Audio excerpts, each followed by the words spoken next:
Hello, besties. So much has happened since I last saw you, which was a little over 24 hours ago. So much has happened since I last saw you. When I was editing yesterday's check in, I got a text. I'm pretty sure this was yesterday. If I've already told you guys this, then apologies, but I'm pretty sure my brain is just telling me or just reminding me that I told Aaron's Discord about this on a voice message. And I feel like that's what this deja vu feeling is.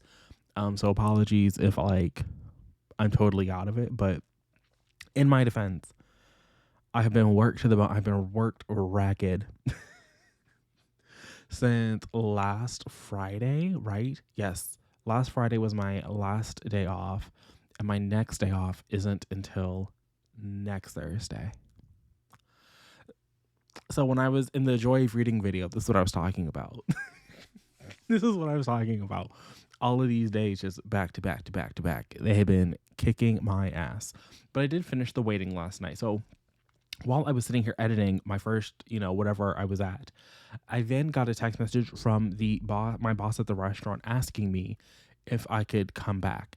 Now, mind you, yesterday I got off work and I stayed at the restaurant and I tried one of our new cocktails, one of our new specialty cocktails they added to the menu, mostly because it was happy hour and I wanted the discount on the specialty cocktail. It's not really a special cocktail. I'm pretty sure you could order this anywhere. But I will say, it did become my new favorite cocktail on the menu. So I'm happy it's on the menu. But I probably will just order this everywhere I go. For the longest time, my go-to cocktail was a Moscow Mule. And then my go-to cocktail became one of the cocktails that we have on tap, just because it's on tap and I don't have to wait for it. The new one, and it's like this weird hybrid between like a daiquiri and a margarita. I think it works really well. But the new drink is an old Cuban, which sounds like an old man drink. But it was served in a martini glass and it looked pretty. And it was very light and refreshing. So shout out to the old Cuban. Get you an old Cuban next time you're out and about in the world. But so I was there for about an hour or so, had some chips and our spinach bacon dip, which is pretty tasty. And then I was like, okay, let me take my ass home, have like a real dinner, and update the people about my reading habits. And then as I was editing that video, I get a text message saying, hey, can you come back? Now, of course I could, because Monty does like money. And so even though I had to go into work early today at the hotel, I was like, yeah, I can go close. And thankfully, thank the heavens, that last night was not that bad. It was not that bad. To be honest with you, by the time I got there, whatever rush had been happening was done and over with, which is why I was so, I don't know why, how do I want to phrase this? I was mostly confused at the timing that they asked me to come in, because I got the text message at around 5 and they're like, come in at 8 to close. So in my head, I was like, that's actually pretty beautiful, because close is 10:30. And so 8 to 10:30, like, what are we doing here? Now, of course, because Monty came into close, we got a customer at like 9:54. So I did not leave at 10:30, but it was fine. Like, if I don't have to put up with the rush and we just had that one customer, it was fine. It was probably the best. I had some pretty low turnout Sundays, and Sundays is like usually the day that I close in this new turnaround of schedule. The patrons will know over the summer, the closing was kicking my ass because it was every Wednesday. And I was like, I don't know how my coworkers do this every day, because some of these people only ever close. I'm like, I don't know how you guys do this. I don't know how you do it, because it cannot be Monty every day. I'm not built for it, besties. I see the people on TikTok. I'm like, yeah, I'm not built for this. But anyway, so I went back to work, and when I was leaving work the second time is when I finished the waiting. I still think it's deeply unserious that Madeline Bosch solved the Black Dahlia case, and they didn't get to officially close it because of politicking within the police and the district attorney's office, and they were using this newfangled technology where they want me to believe that a person's ear is the same as a fingerprint, and they were doing ear analysis on these photos. I don't care if this is real science and these are real breakthroughs. I don't even care if this is a real thing that a real cop happened to them and the Black Dahlia case is suddenly solved. I've yet to hear about it. it is just too unserious for me to take serious. Like, of all the unserious things that were happening in this book, that has to take the cake. As for the actual investigation that they were doing into the pillowcase rapist, we did get a conclusion to that, and I will also say that was pretty anticlimactic. They had fingered a couple of different people, and then their like main suspect, aside from that judge who, that was so early in the story that of course it wasn't the judge, but their new like prime target was like, yeah, it wasn't me either. And so it looked like actually the pillowcase rapist first victim was, so if you remember, they got the hit because of a familial match. So the judge who they were going after originally, his son was the person who like set off the alarms because he had like been dinged for some crime, and it got him to take a swab, right? And so they're like, oh, our pillowcase rapist is connected to him.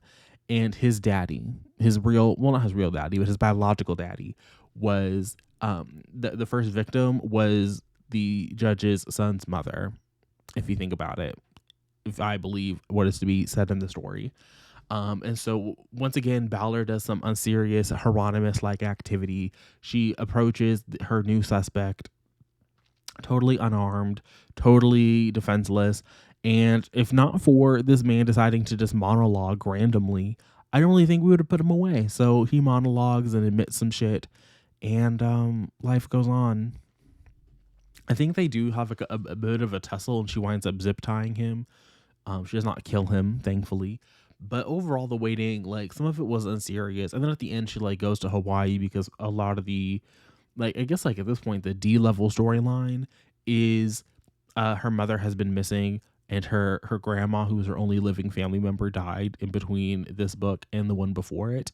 And so she's looking for her mother. And not only do we have to deal with the Palisades fire in the Proving Ground, in the waiting, we get the Malibu fire, not Malibu, we get the Hawaii fires. So when Hawaii was burning, it wasn't as visceral as the Proving Ground. Like, the Proving Ground is still, like, I think absolutely insane for the level of detail that we get into those fires. Like, I'm pretty sure Michael Connelly these days lives in Florida. He's a Florida man now, but who am I to, I want to hesitate to say anything negative about him and fear not getting Ironwood as an arc, but like, come on, sir, the Proving Ground didn't need all that.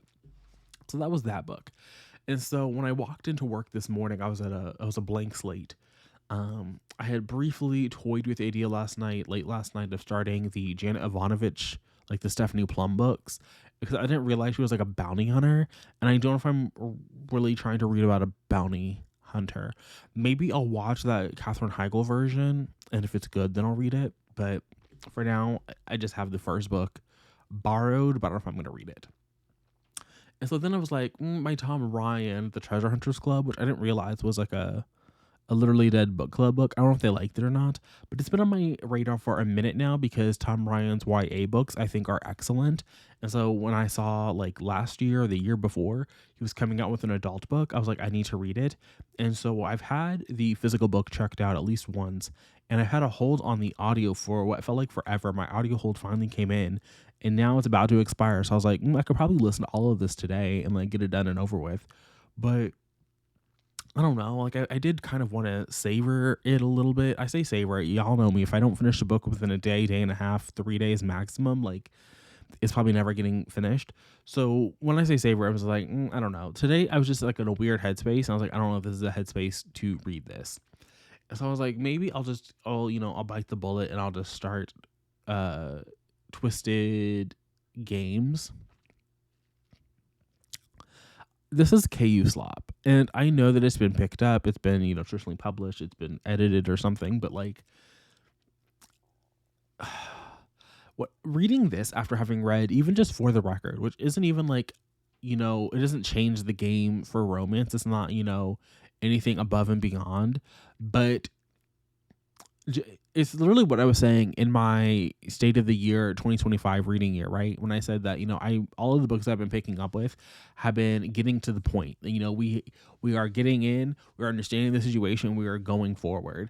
And I don't really feel like Twisted Game is doing that. Like, sure, I understand that our main character, she's a princess, and her what's his name? Reese, is that his name? He's her new bodyguard because her old bodyguard is going off on a paternity leave. And part of me even does appreciate the sort of a recap we get about book 1, but I've listened to 25% of the story and I don't really know what the actual plot line is. Like, I understand that it's a romance, like the plot is these two people falling in love, but the first 25% we have skipped forward. Like, we have, in the first 25%, 2 years have already elapsed. And I just don't feel like we have utilized the time of that 25% really well. Like, I think not only have we not really utilized it, this is like the epitome of that TikTok conversation I was going around a couple days ago about the girlies who are like, ooh, the dual POV romance is bad because all the man thinks about is his boner and wanting to fuck the female main character. And it's just like, I want to say that I don't want to say you're telling on yourself, but like in my experience, that is the KU slop book. If the author got started in KU slop and they were writing KU slop and they were just writing to be writing, that is what you get in a dual POV romance. But when I think of what I just finished, when I think about For the Record, I say just finished. I was like 3 days ago at this point. 4 days, might have been a week ago at this point, to be honest with you. Yeah, because it was last weekend at this point, so might as well have been 7 days ago. But that's not Sam. When I think about I'll Have What He's Having, but it has to be him, the Pink Book by Adib Karam. That's dual perspective, and that's even a horny dual perspective book, but that's not all it is. I think the closest I've seen in traditional publishing get to KU slop in terms of like everything, every thought is just boner, boner, boner. But I don't even, is it dual? Arvish's Oath by Annie Davenport is probably at least in 2025, the most horny book I've read. And I think is still better than the KU slop. Like, it's bad. It's a bad book, but it's better than KU slop. Like, everything about Twisted Game is just corny. Everything about it is corny. And so I'm hoping that now I'm at 25% in and she is back in her home country and her, her grandpappy, the king, is ill, that maybe something will happen. Because even in Twisted Love, like, Twisted Love was a fun time and it had something going for it. And to me, it's honestly a little bit hard to believe the same person wrote that book that is writing this book. It is just that bad. So those are my thoughts for the day. Am I going to finish this Twisted Games tomorrow? I don't know. I don't want to say yes, but I also don't want to say no. But for now, I have rambled long enough. Let me edit this. I'll see you guys again later today at this point. But stay safe, stay hydrated, and until next time, bye.